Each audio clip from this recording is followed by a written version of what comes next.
Greetings fanboys and fangirls, Jared here with another video review from Fanboys Forever. And today comes a very special review. This is the follow-up to my movie Skeletor Masterverse review. It is the Masterverse movie He-Man figure.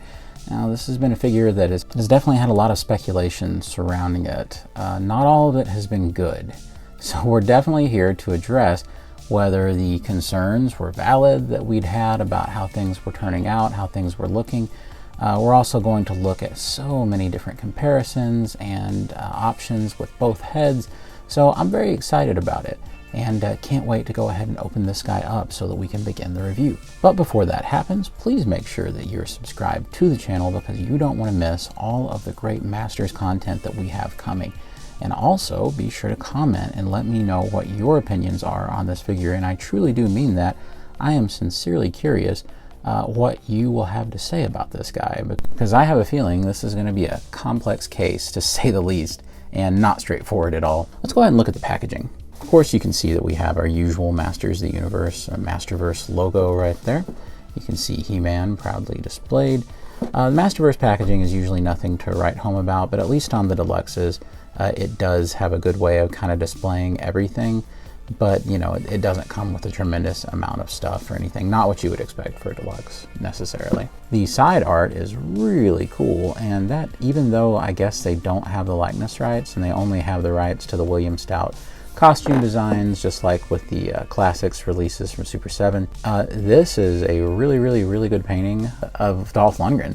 So I'm not really sure what's happening. I know that I saw on Twitter, the artist, he said that basically that he wasn't trying to paint Dolph Lundgren with this and it was just their version of the movie He-Man. But bro, you did a great job painting Dolph Lundgren. Don't worry, I'll keep it quiet. Anyway though, I just think that that looks great. And I also think it's interesting how He-Man isn't wearing the cape on the side art. It's also great that they have movie Castle Grayskull in the background, which is such a unique design. And something I enjoyed painting actually quite a bit. On the back, we have this incredible artwork, and it is indeed movie He-Man looking quite a bit more like Dolph Lundgren than the figure does, but we'll get into that. They did spring for a very movie accurate summary of the story, which is awesome. I wasn't really sure that would be the case, but check this out. I've been anticipating being able to do this. You can take your Skeletor packaging and join them together. And then you have this awesome big epic diorama battle in Castle Grayskull. And I just think this is terrific looking. It's almost enough to make me want to somehow like frame this thing, or I know it sounds silly, but I would really like to do that. So also worth noting that I forgot to show this in my Skeletor review. Sorry everybody, it's a cool painting of Frank Langella as Skeletor. It's just like Skeletor, this is fairly collector friendly packaging too. And I'm definitely going to want to save it. So I'm going to open it on camera here and just show you what I always do. Don't open it from the sides, which is something I used to do. Just take the tape and gently peel it back. They've designed them to have just one tab of tape holding the box together, and then you can easily slide it out. So I actually think that's terrific. And here we have He-Man right out of the packaging. So of course this is based on the 1987 Masters of the Universe movie, a movie that I unironically do love quite a lot. It's not without its problems. It certainly is more of a loose adaptation of the Masters of the Universe lore, but it was one of the formative memories for me watching it on TV when I was a kid to learn more about Masters of the Universe. And there are so many things to love in the movie that I just have a hard time saying no to it. Before we get started with anything else in this review, there is just no getting around it. We have got to address the elephant in the room, and that's the color of He-Man's cape. No, I'm kidding. That is this head sculpt. I think that it's fair that instead of just, you know, pretending it's not there, that we just go ahead and address this. Anytime you see production photos or early samples or something like that from a company, you're always kind of thinking, okay, something's going to change in production. If you see something and it looks rough, there's always the action figure optimist and all of us saying things, you know, like, oh, well, you know, in production, it'll look better. They'll clean it up at the factory. And then sometimes it turns out worse. And I think me and a lot of other people have been concerned about this since day one. This head sculpt has always been something that just, I mean, let's be honest, I think that most of us just didn't know what to make of this. We saw this head sculpt, and there was a few things that went through our heads. Number one, we weren't really sure if it was a likeness problem that was like a legal issue at Mattel, like a hang-up, to where you can't get Dolph Lundgren. You're going to be pretty careful about what you're doing here and making sure that it is definitely not him. Or number two, that you have quite a bit of access to his likeness, especially if you're looking at like the old paintings that were in the He-Man magazines and things. There's some really nice paintings from those magazines that depict a very Dolph Lundgren-esque He-Man, where the likeness is almost just pretty much there. And you kind of wonder if they don't just actually have the rights to all those images and things, and that really, especially according to the packaging, you're looking at it and it looks quite a bit like Dolph Lundgren. So you're left wondering, why doesn't this head look practically anything like Dolph Lundgren? And yeah, I'll say that comfortably. This doesn't really look anything like him.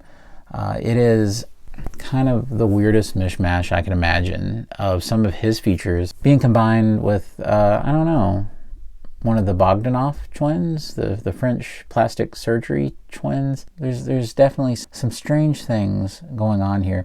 And I think a lot of it emanates from the mouth, because if you cover the mouth, it can kind of just see, the rest of the head is pretty normal, but it's almost like the lips are too low or something, caveman kind of looking thing. It's like the bottom of his face doesn't match the top of his face. There's lots of issues, and I would like to tell you that from other angles it's better, and it is, because you can't see it as well. You turn him this way, your brain is filling in Dolph Lundgren, saying, oh, he's just turned slightly to the side. But one last little observation, I do think they did a really nice job on the hair.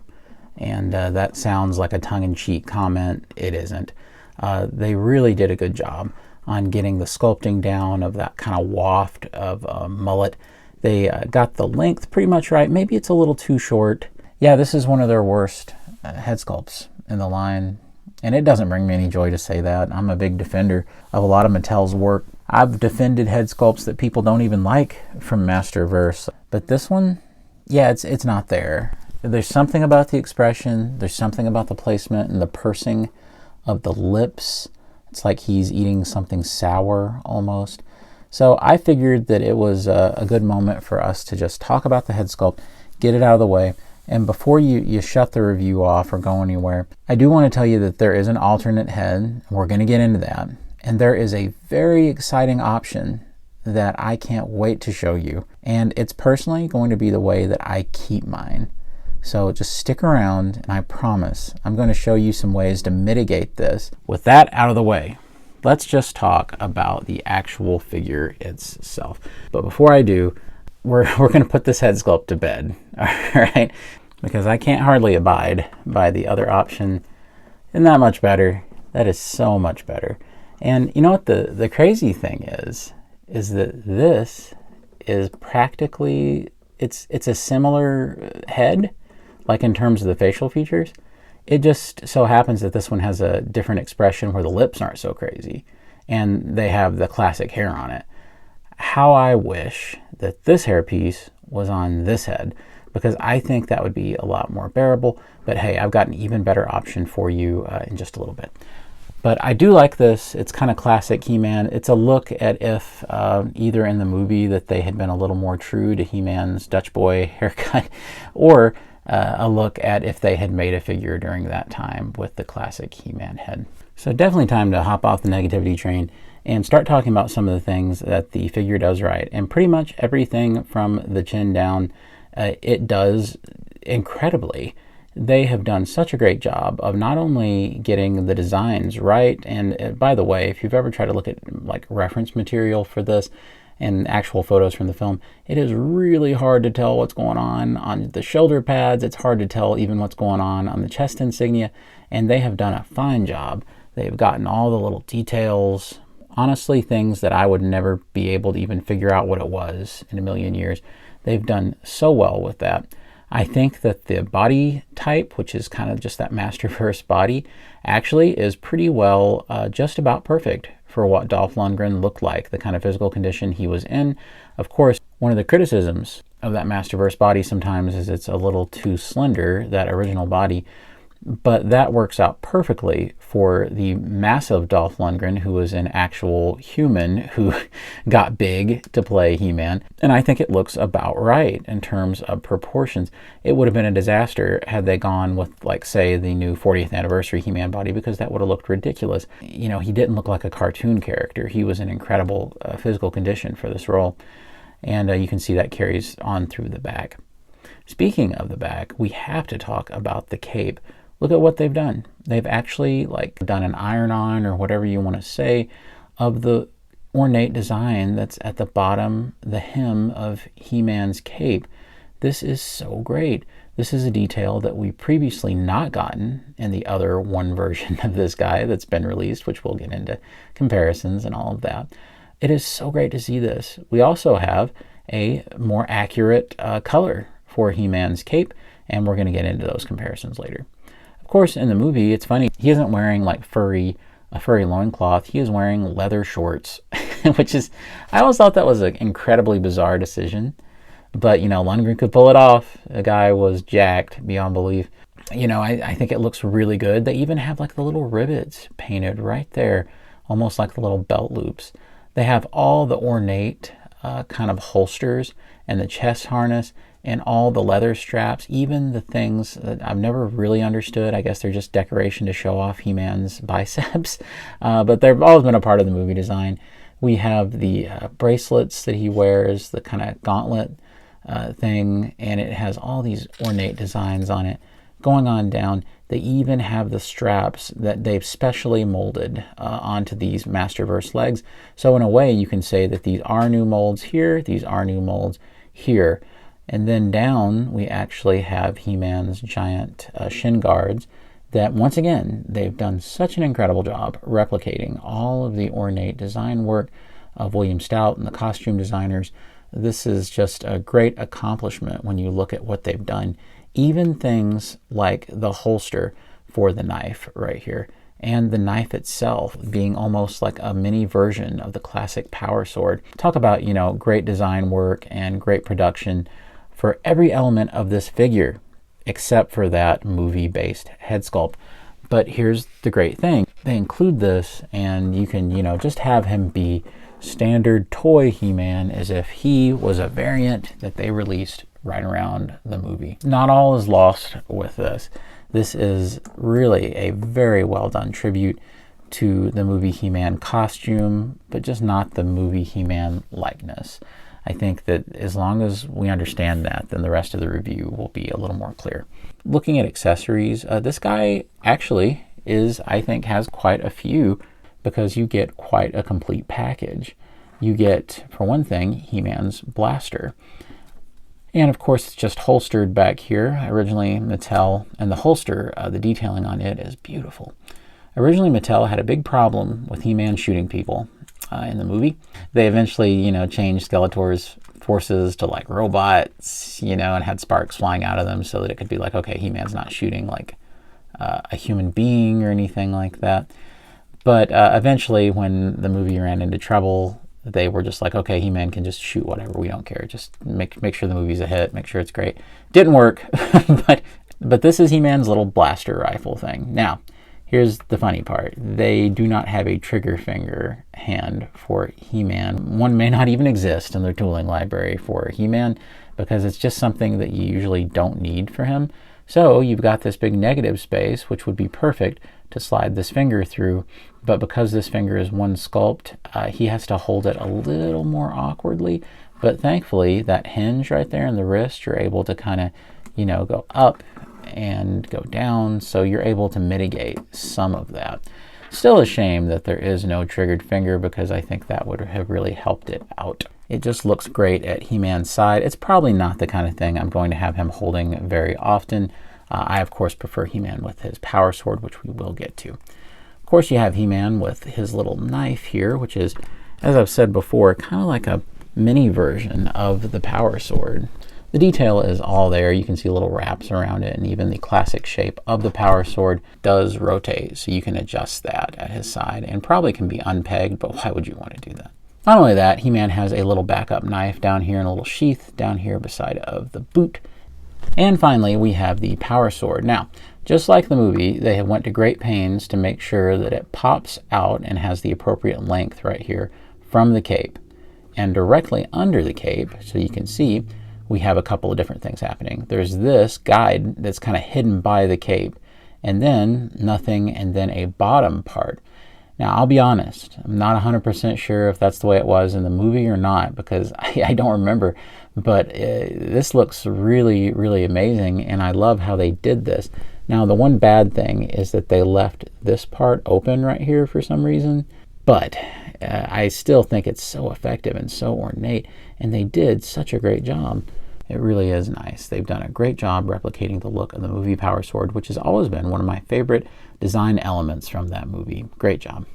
Of course, He-Man does come with some alternate hands. You can see he has a fisted hand and an open hand right here that Masterverse always comes with. All right, so just a real quick tour of articulation. The head does move around. It doesn't move around too much up and down, just a little bit, but enough. You can go left and right all the way around, of course, doesn't matter which head you're using. The arms are inhibited quite a bit because of the shoulder pads. Now, if you keep going, yeah, they'll stretch, but I don't want to put all that pressure on the shoulder pads. This is about what you can do, and this is what it's comfortable with right here. So thankfully, with this hinge, it makes still doing I Have the Power really easy because you can just hinge at the wrist like that. The other stuff is what you would expect for Masterverse without really any changes. There's a 90 degrees, there's a double joint, there's a rotation here, there's a hinge, there is some ab crunch right there that does a good job forwards and back, and it isn't limited by that harness. You can even tilt side to side a little. There is a waist swivel on the legs because he doesn't have furry underwear. He just has the shorts. You are not limited that much. So you can almost get 90 degrees, almost. Now down here, you're limited a little more because the belt comes down a little more, so it's not quite there. Doing splits, you can kind of do it, but you're going to be limited more by this holster than by this knife because the knife will flex. You can rotate there at the thigh. There is a double joint at the knee, and there is a rotation at the boot. There is a hinge at the ankle. There is ankle rocker pivot. And of course, as I always like to show with these things, He-Man can get a really wide stance without compromising anything. As you can see, He-Man's able to hold poses like that, no problem. So now that articulation is out of the way, we definitely need to talk about some of the options that you have with this figure. For one thing, we know that He-Man doesn't just look like this in the movie. There's lots of different looks. Some of them involve the cape not being there. So for the first time, I've not tried this yet. I'm just going to try it right now. I'm going to attempt to see if you can remove the cape. I don't know if you can or not. So we have the peg right here on the harness.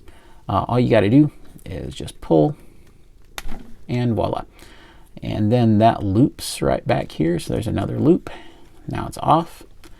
Now this actually answers the question right away if you can do the scenes where He-Man is being whipped.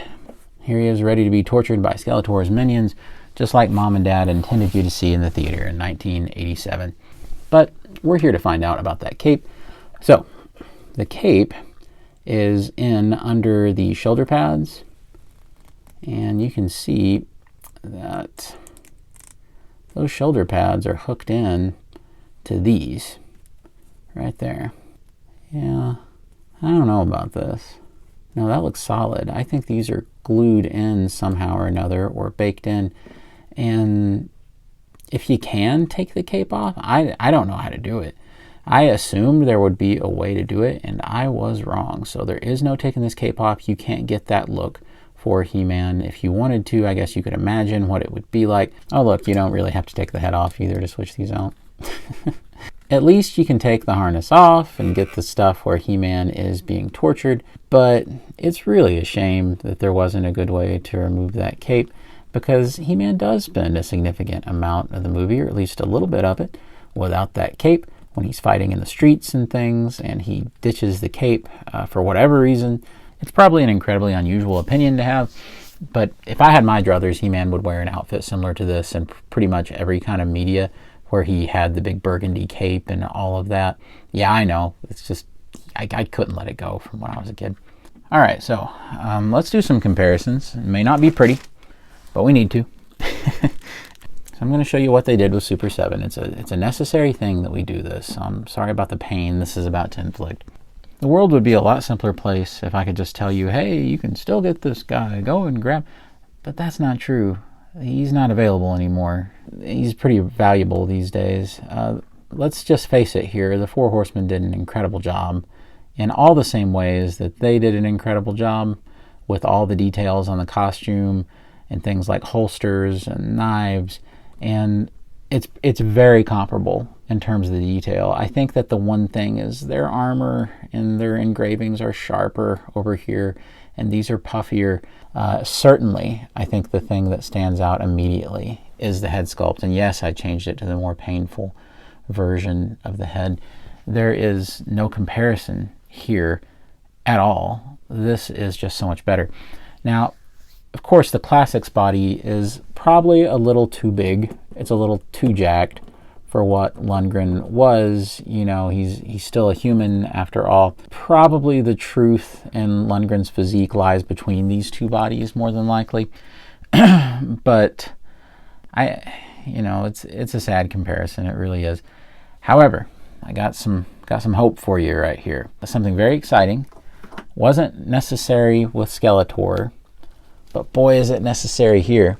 Look what pops in perfectly. Oh yes, friends. This actually holds, I mean well. It's a little tight, but it's not like barely on there or anything. As a matter of fact, it's a little overly secure, honestly. That's what you can get. So, let's say you already have the Super 7 Classics version. Still get this, because now I actually think that this is the best version you can get of movie He-Man. Because look, you can put the more accurate head that the Four Horsemen did on there, with the better hair, the better face sculpt, and everything. And you compare it to what they did. And yes, this is still, you've got sharper armor and things like that. And I did happen to have an extra head lying around for He-Man here. This is more accurate to what you see in the film in terms of the costume and the build of Lundgren. And this is a little more exaggerated. So, yeah, big win by just switching that head. And it's hard for me not to just keep it like that. I don't know if I could be forgiven for grossly misrepresenting a product like that, though, in a review. All the photography I want to do with this figure, I want to do with this head. And that's such a shame. It shouldn't be like that. And there's more options too, because in this line, Mattel is very careful to have all heads be interchangeable between Origins and Masterverse, and heck, most Masters of the Universe Classics heads switch onto these. They have a peg system that is practically universal for neck pegs, and that can't be overlooked how great that is. So you do have options. Keep in mind those old Classics movie He-Man also came with this alternate head, which was, I guess, a little more like scowling or a little more exaggerated. So you could do that too if you wanted to. I had an extra, I had some extra fodder from that figure that I was able to put the exact same standard head, which I like more, on there. But you do have options. You could utilize one of those extra heads from the old Classics release. So there is hope for this being a really worthwhile release for big fans. There's also some other options. All right, prepare for a hilarious litany of Masterverse head sculpts. Let's go. Ever wish in Revelation that when He-Man shone back up, he looked like this? Huh? I do. I actually think that looks pretty decent. Here you go, special preview figure for the next season of He-Man and the Masters of the Universe on Netflix. Look at that, he's looking fine. I don't know why this looks as good as it does. It shouldn't, but it does. He looks like he's ready to sell me some soap or Axe body spray or something, but that looks really good actually, so I think a lot of people might go for this option. Here's one that won't work too well. It's a 40th anniversary He-Man's head.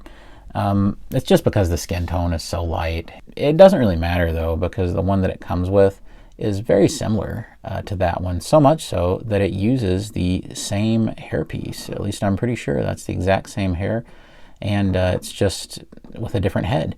And there we have the new Eternia He-Man head. which is a head that I really like, and I think it's gotten a lot of traction in the fandom, and I think a lot of people might be using this one, so I think that it looks really good if that's your plan. And you guys remember the little talked about cameo of Hero in the '87 movie to set up the Powers of Grayskull toy line? Me neither, but here it is if it did happen. It looks probably a little better than you would almost think it would. The head's a little small. And if you really want to go old school, here we have the original Origins head that's meant to look like vintage He-Man. And yeah, I actually think that looks kind of cool. I don't know why, but it works. Kind of gives me vibes of what they might have done in an alternate reality if something like this came out in '87. And I might as well show one version of it here.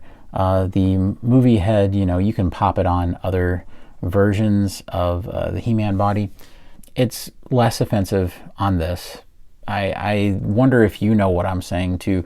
I think it's because your brain isn't expecting Dolph Lundgren as much, and it just looks like a, you know, just a different artist's take on He-Man. It's less odious to do it like this. And we all know that this figure has the power. Look at that. He is jacked. So probably the most important comparison we can make is this one for Masterverse Movie Skeletor and He-Man together. This looks really good. If you want to know how I'm going to be displaying it, then that's the way. And this to me is pretty definitive. And in case anybody's curious about the possibilities of utilizing a 40th anniversary He-Man with that alternate head sculpt, you can totally do that. And thankfully it actually looks really good. If you want a more jolly He-Man, I think it looks nice. I think the one thing is that, you know, he's a little bulky for a smaller chinned head. The Battle Armor He-Man looks a lot more reasonable with that head. I guess it's just not as bulky, and so it looks a lot better. So if you want a more classic version, then this is good, especially if you take the shoulder armor off and the thigh armor off right there. Yeah, right here. Yeah, snake armor. You want Karg. There he is right there. And the scale works out really nicely. I know I'm being misleading by keeping this head on. I can't help it, guys. This is how I'm going to have it displayed. And Sarad right here, looking good. It's about right. He's maybe a little big, but I think it works well. Billy Barty getting in on the action as Gwildor. There he is, Billy. Rest in peace to the one and only, the great Billy Barty. He was so awesome as Gwildor. And here he is alongside my favorite original character from the film in terms of design, Blade. Always loved this guy and thought he was just a cool looking character. Here we go. If you want to check out Langella Skeletor from the Classics line, then they look really good together, especially if you've got that Classics head on the He-Man. And of course, Skeletor hitting God mode after he gets the power of the universe, and those look awesome as well. Of course, if you want the fight to be more accurate, he won't be wearing the harness, as he's not at that point in the film. Something I was always actually disappointed by as a kid. And here they are, those two mortal foes locked in combat. And not to be unnecessarily mean about the figure or the head sculpt, you pose the sword just right and block out some of the oddness of the mouth and the way it was sculpted, and you really do have a nice shot. In conclusion, I guess everything all said and done with this figure, there are some real problems here. I always try to be as honest as possible here on the channel, and honestly, I'm a really positive guy. I think anybody who watches my videos, often the kind of comments I get isn't over me being too harsh. It's usually over me being too positive, too forgiving about a figure. That probably won't be the case here, because I feel like that I've been pretty brutally honest about the shortcomings for the head sculpt on this guy. But you see, that's just it. I've really only complained about the head sculpt and maybe the ability not to take the cape off of the harness without cutting it off and all of that. I'm sure, you know, you can customize it. But everything else is what I wanted it to be, and for good measure, unlike Skeletor, he does include an alternate head. So it's almost like the folks at Mattel realized that the Skeletor head sculpt that they had developed was definitive. It wouldn't need an alternate. And that He-Man, yeah, people weren't going to like that portrait very much. I still go back to wondering what the deal is about the likeness. Why was it that Super 7 seemed to not be able to get as close with Skeletor, but got so much closer with Dolph Lundgren than they did? Why was Dolph Lundgren like at their Comic-Con event with Mattel holding the power sword? If, you know, if he's not buddy-buddy with them, why wouldn't they have a deal worked out? I have a lot of questions, and I don't know if they'll ever be answered. But I will say this, Mattel, I really liked this figure. You did an incredible job when it come to the cape and the outfit and all the accuracy and the accessories. Everything looked great. Maybe the only thing you could have included was maybe the big rifle that he gets. It's just that head sculpt. Really, not only does it not look like Dolph Lundgren, it has some weird things going on that make it very just unappealing. I hope that they continue to release this guy and do revisions on this guy. And there's several ways you could do it. Number one, Mattel, consider just doing a running change with this figure. Take another shot at this head sculpt. There's no shame in it.